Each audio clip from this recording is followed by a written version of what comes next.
Hey everybody, I'm Harris Kupperman.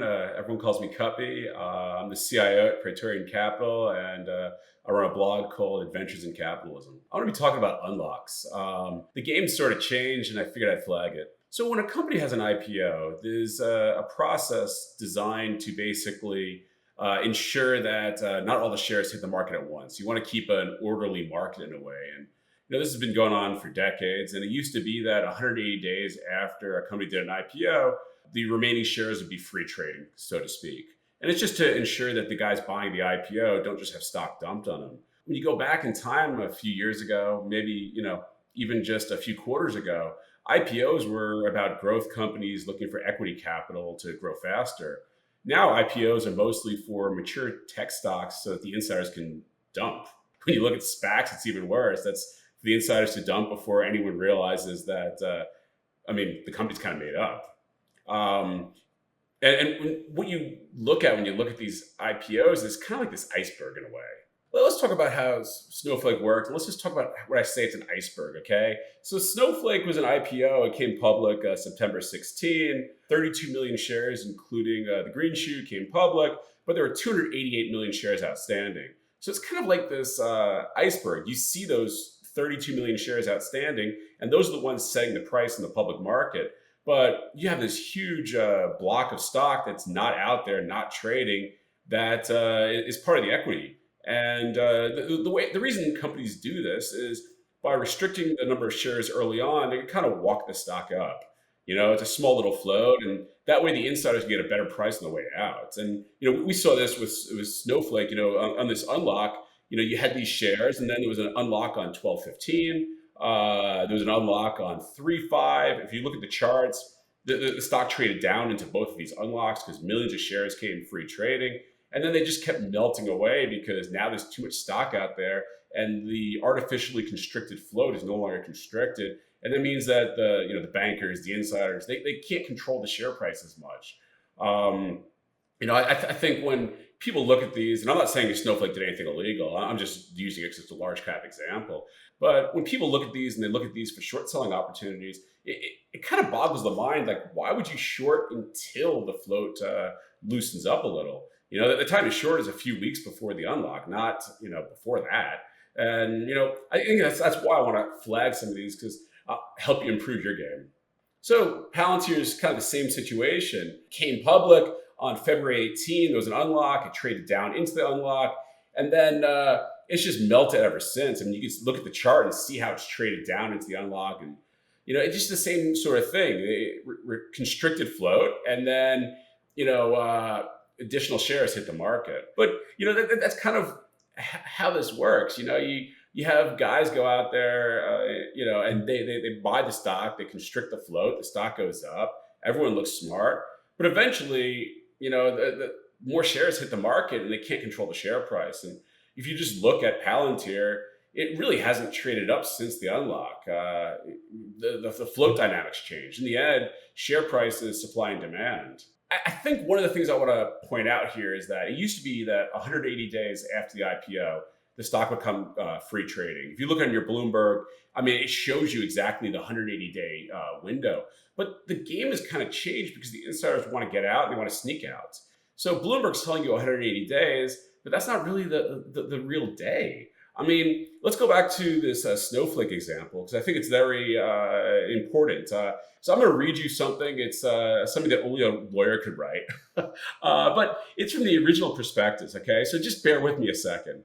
Beginning on the second trading day, immediately following the day that the closing price of our Class A common stock in the New York Stock Exchange exceeds 133% of the initial offering price, as set forth on the cover page of this prospectus, for at least 10 trading days in the 15 trading day period following the 90-day after the date of this prospectus, all other non-employee stockholders who are not members of our board of directors or our affiliates and whose shares are not included in the first release, also defined, may sell a number of shares equals 25% of their vested holdings. Well, I'm a smart guy. I could plug this into my calendar. I don't know. It's too many run-on if-then statements. It's designed so that Bloomberg can't just manipulate it. It's designed that you need to go read this thing and then stop and think, and then stop and think, and go forward 90 days and backwards 10 days and forward 15 days.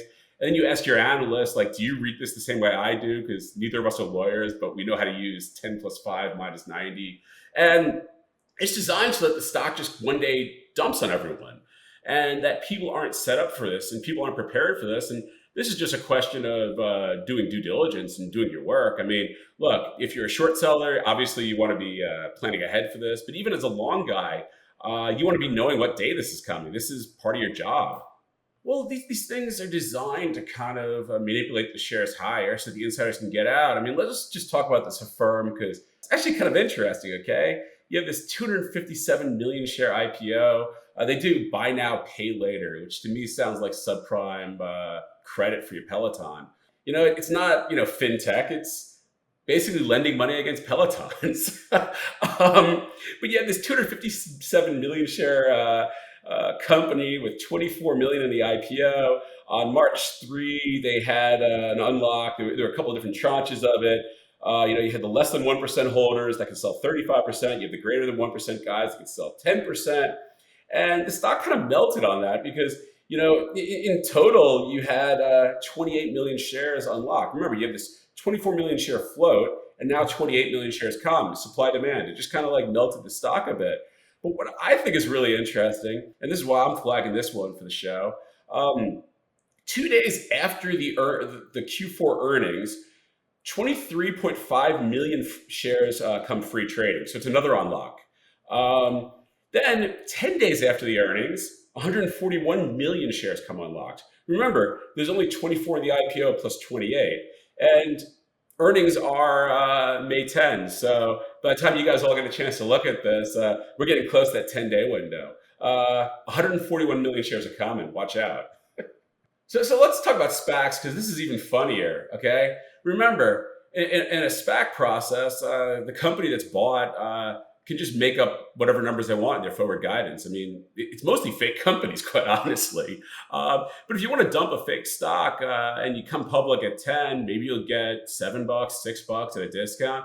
But if you walk it up to 30, you might get 20. So everyone's going to try to play this game. And it's really this iceberg, because you have your initial shares, and then you have all the shares that are coming in the future. And they're all coming in tranches, and all the data is in prospectus. All you got to do is do your job and read the prospectus. I know it's boring, but there's a lot of money hanging out there. But in very rough terms, you have the IPO, then you have the PIPE. Those are usually about 30 days after the deal closing, though give or take a couple days because the SEC has to declare it effective. Then you have the warrants, which are usually a few days after that. Then you have the insiders from the company that was acquired. And then finally, you have the sponsors who, they're the last out, but their cost basis is zero, so they don't really care. But you just have this wall of stock coming. I want to talk about this company called QuantumScape, which I'm not really clear what, if anything, they'll do. Don't really know. They're trying to make batteries, but they might never actually get to revenue. But in any case, they're a 23 million share IPO. But on December 31, the SEC finally declared 306 million shares effective that were unlocked, plus another 6 million warrants. I mean, why December 31 after the close? I don't know. It was Christmas and the SEC took the week off. But the first trading day of this year, the stock collapsed. All you had to know, basically, was that this was coming. I mean, 306 million shares came in your face. They kind of make this game kind of easy, actually. You just got to read the damn document. So if you're interested in these sort of situations, I have an event-driven monitor to track over 20 event-driven strategies. We're onboarding 1 or 2 each month. You can go find it at kedm.com. Right now it's free. Eventually we're going to put a paywall down because I'm hiring a few analysts, and we're going to keep making this product better. But right now we're tracking over 20 strategies. It comes out weekly, and highly recommend you sign up at kedm.com to basically track unlocks and many other strategies. If you don't want to read the document, we got it.